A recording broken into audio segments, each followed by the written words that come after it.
তুমি রাজশাহী সূর্যমুখী হোটেলে গেছিলা? রাজশাহী জেলা সূর্যমুখী। ধন্যবাদ। লালচানপাড়া শাকিনের গ্রিন ভ্যালি পার্কে গত 8/5/2026 তারিখে কথিত টিকটকার জনৈক সাধু নামে একজন ব্যক্তি টিকটক বন্ধু মিলন মেলা 2026 ব্যানারে একটা সাংস্কৃতিক অনুষ্ঠানের আয়োজন করে। উক্ত সাংস্কৃতিক অনুষ্ঠানে দেশের বিভিন্ন প্রান্ত থেকে প্রায় 100 থেকে 120 জন টিকটকার অংশগ্রহণ করে। তো তাদের গত 8/5/2026 তারিখে তারা একটা স্পট ভাড়া করে এবং স্পটের অনুষ্ঠান চলাকালীন সময়ে তাদের এই স্পটের পাশ দিয়ে রূপপুর পারমাণবিক কেন্দ্রে কর্মরত দুইজন বিদেশি নাগরিক স্পটের পাশ দিয়ে যাওয়ার সময় প্রায় 8-10 জনের একটা টিকটকার গ্রুপ তাদেরকে পথ রোধ করে বিভিন্ন ধরনের অশালীন কথাবার্তা এবং অশালীন আচরণ করে এবং তাকে একটু হেনস্থার শিকার করে।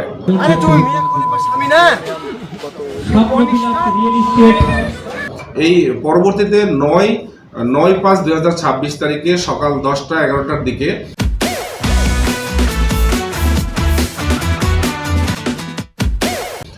একটা ফেসবুক আইডি থেকে এই ভিডিওটা আপলোড হয় এবং আপলোড হওয়ার পর সামাজিক যোগাযোগ মাধ্যমে এটা তীব্র সমালোচনার মুখে পড়ে এবং বিষয়টি আমাদের নজরে আসে।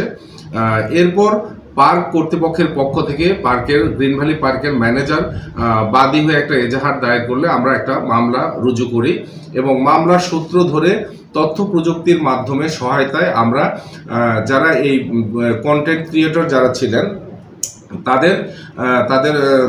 তাদেরকে খোঁজখবর নেই এবং অনুসন্ধান করে তথ্য প্রযুক্তির মাধ্যমে আমরা কিছু যারা ওখানে ভিডিওতে উপস্থিত ছিলেন তাদেরকে শনাক্ত করি এবং তাদের মধ্য থেকে 2 জনকে আমরা পুলিশ হেফাজতে গ্রহণ করি। তার মধ্যে একজন যার আইডি থেকে ভিডিওটি আপলোড হয় তাকে আমরা পুলিশ স্কটের মাধ্যমে অপরাধে জড়িত থাকার কারণে তাকে আমরা কোর্টে সেন্ট আপ করতেছি এবং আরেকজন যে আছে সে আমাদের হেফাজতে আছে এবং তার ব্যাপারে আরো বিস্তারিত খোঁজ খবর নেওয়ার বিষয় আছে।